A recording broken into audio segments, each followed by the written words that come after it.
surah yang ke-67 iaitu surah Al-Mulk. Assalamualaikum warahmatullahi wabarakatuh. Alhamdulillah wa kafa wa salatan wa salaman ala ibadihi alladhina istafa wa ba'd. Muslimin muslimat yang dirahmati Allah sekalian, hari ini kita akan membicarakan surah yang ke-67 iaitu surah Al-Mulk. Mengandungi 30 ayat, berada pada permulaan juzuk yang ke-29, diturunkan di Mekah. Secara umum, surah Al-Mulk ini menceritakan tentang kekuasaan Allah Subhanahu wa taala dan hakikat kehidupan setelah mati. Nama surah ini diambil sempena ayat yang pertama iaitu Al-Mulk, di mana Allah Taala menegaskan bahawasanya segala kerajaan yang ada di atas muka bumi ini adalah milik Allah Subhanahu wa taala. Kemudian surah Al-Mulk ini mempunyai beberapa kelebihan seperti yang disebutkan di dalam hadis-hadis sahih, iaitu penyelamat daripada siksaan azab kubur. Nabi SAW bersabda, apabila seseorang membaca surah Al-Mulk ini menjadi satu bentuk mani'ah ataupun penghalang daripada azab kubur. Kemudian terdapat beberapa hadis yang menyebutkan bahawasanya surah ini mempunyai suatu syafaat ataupun akan memberikan syafaat kepada pembacanya sehinggalah dia diampunkan dosa-dosanya. Kemudian ia juga menjadi amalan bagi Nabi SAW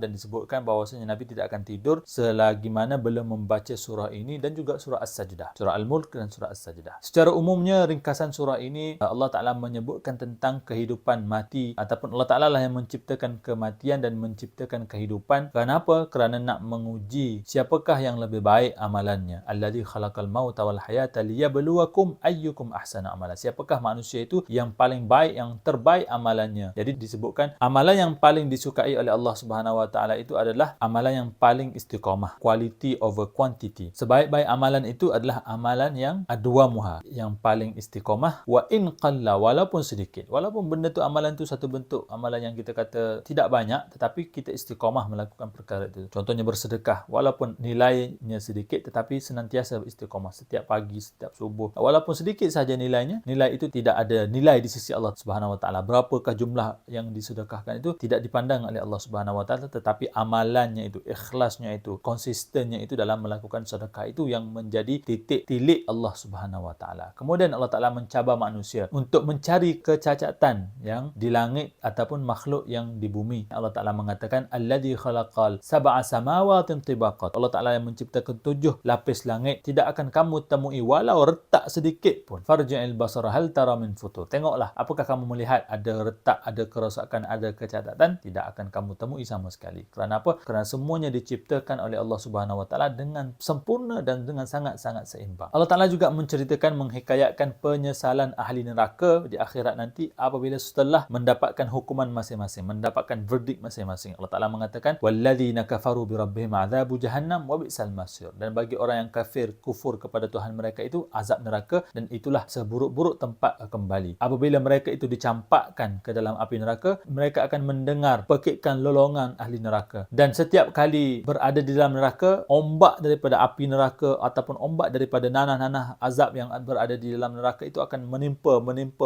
mereka. Tidak akan berhenti. Lalu disebutkan bahawasanya penjaga api neraka, penjaga pintu neraka, penjaga neraka bertanya kepada mereka, apakah tidak ada orang yang memberi ancaman, memberi peringatan kepada kamu? Lalu jawab mereka, kalaulah kami dahulu menggunakan lau kunna nasma'u au na'qil ma kunna fi ashabis sa'ir. Kalaulah dulu kami mendengar peringatan amaran mereka dan kami menggunakan akal fikiran kami, niscaya hari ini kami tidak akan termasuk daripada ahli neraka. Dan Allah Taala Maha mengetahui segala sesuatu. Allah Taala menyebutkan wa asirru qaulakum aw ijharu bih. Sembunyikan perkataan kamu ataupun kamu kuatkan perkataan kamu, semuanya itu diketahui oleh Allah Subhanahu wa taala. Disebutkan beberapa riwayat bahawasanya orang kafir itu pada suatu hari bercakap buruk tentang Nabi SAW secara sembunyi-sembunyi. Lalu mereka berkata sesama sendiri, perlahankan sedikit suara kamu supaya Tuhan Muhammad tidak mendengar kamu. Lalu Allah Taala menurunkan perintah ini ataupun menurunkan ayat ini mengatakan bahawasanya Allah Maha mengetahui walaupun apa yang kamu sebutkan itu secara jelas ataupun secara sir, secara senyap-senyap ataupun lintasan hati, semuanya diketahui oleh Allah Subhanahu wa taala. Tidak ada apapun yang tersembunyi daripada pengetahuan, daripada pendengaran Allah Subhanahu wa taala. Allah Taala juga menyebutkan bahawasanya bumi ini Allah Taala jadikan sebagai satu bentuk kemudahan bagi umat manusia. Wallazi ja'ala lakumul arda dzalula, yang mudah untuk diterokai, dieksplor dan sebagainya, dan manusia itu diperintahkan untuk berjalan ke seluruh pelosok bumi untuk mencari rezeki. Tetapi kena ingat bahawasanya sejauh mana, serancak apa sekalipun kamu mencari rezeki, kamu akan tetap kembali kepada Allah Subhanahu wa taala pada hari kebangkitan nanti. Tidak akan ada orang yang terlepas daripada perkara ini. Allah Taala juga memberi peringatan tentang amaran azab azab yang akan datang secara tiba-tiba. Allah Ta'ala mengatakan, "Aamintum man fis sama' an yakhsifa bikumul arda fa idza hiya tamur." Apakah kita ataupun kamu merasa aman bahawasanya bumi ini tidak akan menelan kita, ataupun langit itu tidak akan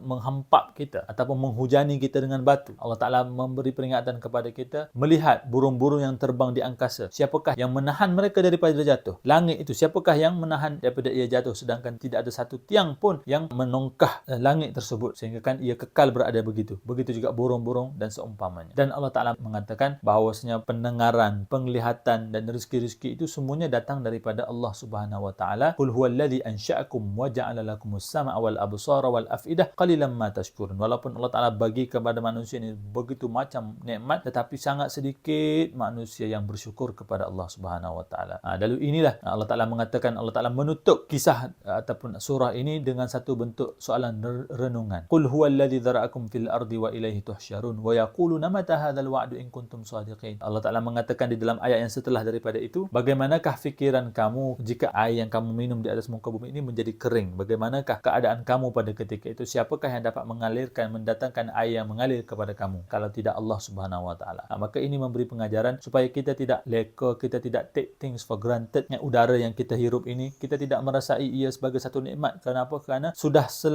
sering terbiasa dengan perkara itu. Nikmat air yang kita dapatkan sekarang ini tidak pernah putus air tersebut. Bilakah nikmat itu akan dapat dirasai? Apabila berhenti, terputus kita daripada nikmat itu. Nikmat air akan terasa bila habisnya air. Nikmat makanan terasa bila tiadanya nikmat makanan. Nikmat udara, nikmat nyawa, nafas yang Allah Ta'ala kurniakan kepada kita akan dapat dirasai apabila apa? Apabila tidak lagi dapat bernafas, tidak lagi bernyawa seperti biasa, namun akan tetapi pada ketika itu sudah terlambat. Apabila nyawa sudah sampai ke tenggorokan, maka taubat tidak akan lagi diterima oleh Allah Subhanahu wa taala, dan juga kita sudah tidak mampu untuk melakukan amal-amal ibadah yang diperintahkan oleh Allah Subhanahu wa taala. Oleh itu, marilah sama-sama kita mengambil iktibar, merenung, melihat kembali sedalam-dalamnya diri kita akan apa yang Allah Ta'ala sebutkan di dalam surah ini. Mudah-mudahan kita dapat mengambil pelajaran, iktibar, mengoreksi, mengislah, memperbaiki diri kita sebelum mana kita bertemu dengan Allah Subhanahu wa taala. Jikalau ada yang ingin bersedekah, bersedekahlah sebelum dia mati. Kalau ada yang ingin solat, solatnya sebelum dia disolatkan, sebelum dia mati. Jika ada yang ingin melakukan amal ibadah, maka sekaranglah waktunya, bukan nanti menunggu, nanti pencen, nanti ada waktu lapang, nanti ada waktu luang, nanti kaya, nanti,